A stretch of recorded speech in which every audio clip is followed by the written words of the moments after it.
The Night of the Seven Kingdoms, Episode 2. So, if you follow the channel, you saw that we talked about it quickly on the podcast last week. About Episode 1, I watched Episode 2 this week with a bit of delay because I think it comes out on Monday, if I'm not mistaken.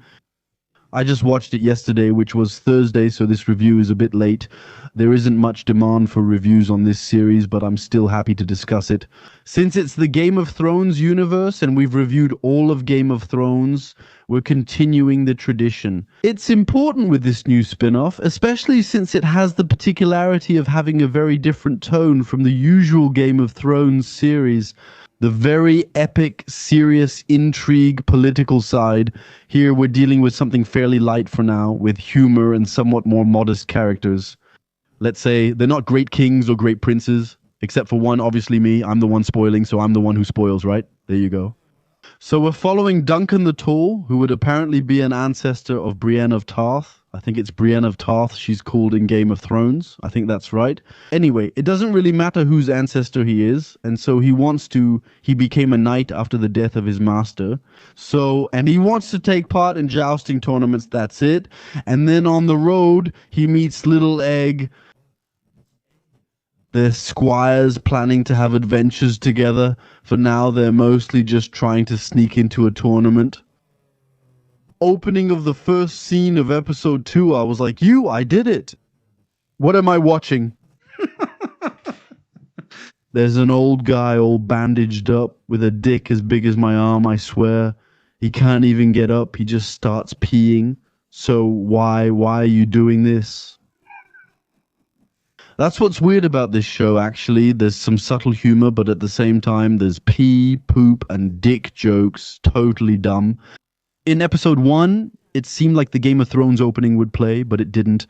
The guy is taking a dump, a big disgusting diarrhea behind a tree, and you wonder why he's hiding behind a tree, because actually, he's pooping completely off to the side, and it's really messy too. And then, what's the first opening scene? It's a shot with a huge dick.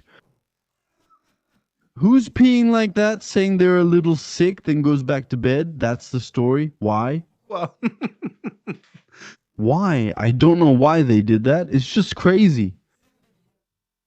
You have to accept it'll be a bit dumb. Maybe not trashy, but definitely really dumb humor. Though there's also some subtle humor. Like at one point, there's a conversation with Egg and Egg. He goes like, oh yeah, everyone says I'm too small and frail for my age and all that. And then the other one says, yeah, but people have always told me I'm stupid. He stops as if about to say, when I was little, people called me stupid. But now I'm doing fine. You shouldn't listen to them. Masha, no, he just says, people have always told me I was stupid.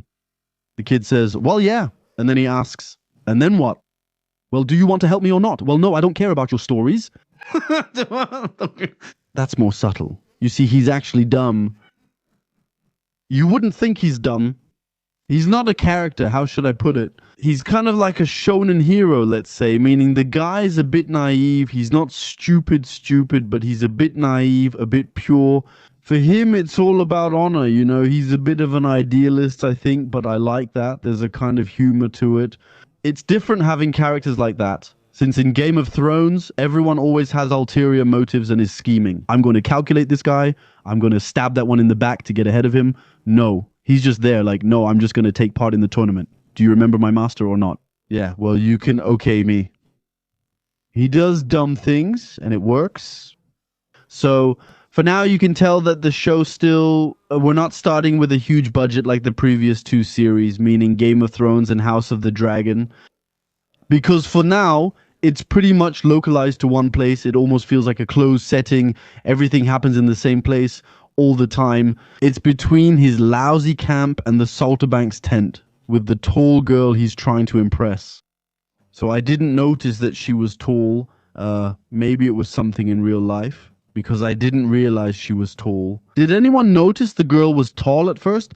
Jay says, she's a girl. I didn't think she was tall, but with Duncan, you can tell he's huge. With her, I didn't notice her height. It's weird. What did I say? She's tall. Her. I don't realize it, and I'm not saying this because I'm not tall either, but I think to myself, she's not tall. Anyway, I didn't think she was tall. It didn't surprise me that she was tall. Maybe it's just me not paying attention to the details. I don't know. Anyway, so we're between the Salterbank's tent, the crappy camp, the sort of tavern, and inside the castle where there will be the, what are they called? Targaryens? Yes, they're still around. It's Game of Thrones, so Targaryens have to be included. Who seem a bit less degenerate than the other Targaryens we've seen so far. Since it happens after House of the Dragon and before Game of Thrones, definitely. That the guys we see are the children, they're definitely the descendants, maybe the direct descendants, the direct children of the kids we see in House of the Dragon. It's not impossible, but I'm unsure about the timeline. House of the Dragon is set 200, 300 years before, while this is about 100 years prior. Oh no, I'm talking nonsense. No, but forget it. I think I'm actually talking a lot of nonsense. Anyway, well, there are two Targaryens who seem nice, and there's the young Targaryen who seems to be a bit of an asshole. When he sees Duncan, he says, "Clean my horse's ass. I'm not a squire. Then get me something. I'm not a servant either." Oh, okay. There you go. There's some uncertainty about how he'll manage. I expect he'll eventually clash with the Targaryens and joust. Jay just saying. But the question we're asking is, does he really know how to fight? The guy, actually? Because we don't know if he knows how to fight, we don't know if he knows how to joust. When we watch the scene where he has his first joust that evening, it's really impressive. There's crashing everywhere, there are big horses and everything.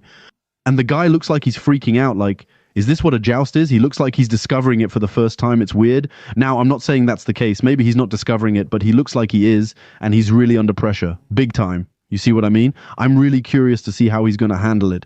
I'm curious how they'll film the later jousts. In movies like this, the first few are impressive, but after that, it's just two guys charging at each other with sticks. I hope there will be other things than that, other challenges. That could be nice, but for now, I like the tone and pace. The episodes aren't unnecessarily long. Some characters are starting to stand out, especially Baratheon, who seems quirky and cool, is different from his heirs, since aside from that drunk, the other was just a weird fanatic. There you go, creating characters, seeing characters who are a little more bright. In Game of Thrones, that's a big shift. It proves the world wasn't always corrupt. Everywhere, there are still people who seem nice, who seem cool, and who really seem a bit carefree. You feel like we're in a time without war or conflict where people are just living their lives. I imagine that could change, but for now, it's nice to see what seems like a period of peace, where guys have tournaments to stretch their legs, to have fun, to have some drinks, to play silly games. It's different to see this side of the Game of Thrones universe, so I'm really curious to see more. Hopefully it gets more epic and gains that shonen spirit. It seems to be heading that way, but that's where we are now. I'm excited for episode 3 to find out the opening gag. We've had poop and big dicks. What's next, Vomit? I don't know. I'm very curious to see what happens next. It's like my personal appointment. Game of Thrones isn't very long. I like the actors and their faces, and I'm curious to see what happens next. That's just my opinion.